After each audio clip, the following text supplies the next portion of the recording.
შინაგან საქმეთა სამინისტროს ცენტრალური კრიმინალური პოლიციის დეპარტამენტის ნარკოტიკების უკანონო ბრუნვის წინააღმდეგ ბრძოლის მთავარი სამმართველოს თანამშრომლებმა ჩატარებული ოპერატიულ სამძებრო და საგამოძიებო ღონისძიებების შედეგად ნარკოდანაშაულის კიდევ ერთი საქმე გახსნეს და ორი მოქალაქე დიდი ოდენობით ნარკოტიკული საშუალების უკანონო შეძენა შენახვისა და საქართველოში უკანონოდ შემოტანის ბრალდებით ბათუმში დააკავეს.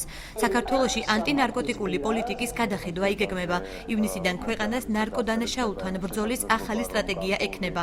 აცხადებს სოზარ სუბარი, მისი თქმით, გასული წლის განმავლობაში შინაგან საქმეთა სამინისტრომ იმდენი ფაქტი გამოიძია, რამდენიც ბოლო 10 წლებში ერთად აღებული არ გახსნილა. ჩვენ მუშაობთ ანტინარკოტიკული პოლიტიკის გადახედვაზე, რომ უფრო მეტად იყოს აქცენტი გაკეთებული მკურნალობაზე და ივნისიდან ჩვენ უკვე სასჯელოსნების რაც გვექნება ახალი სტრატეგია, რომელშიც უფრო მეტად იქნება ასახული, გაფართოებული იქნება სერვისები ნარკოდამოკიდებული პირების მიმართ. შარშან მოხდა ერთი ფაქტი თუნდაც, როცა მეტი ნარკოტიკი იქნა ამოღებული, ვიდრე მთელი მანამდე არსებული ამ ათეული წლების განმავლობაში. ეს მეტყველებს იმ ბრძოლის სისტორეს, რომელსაც შინაგან საქმეთა სამინისტრო ატარებს.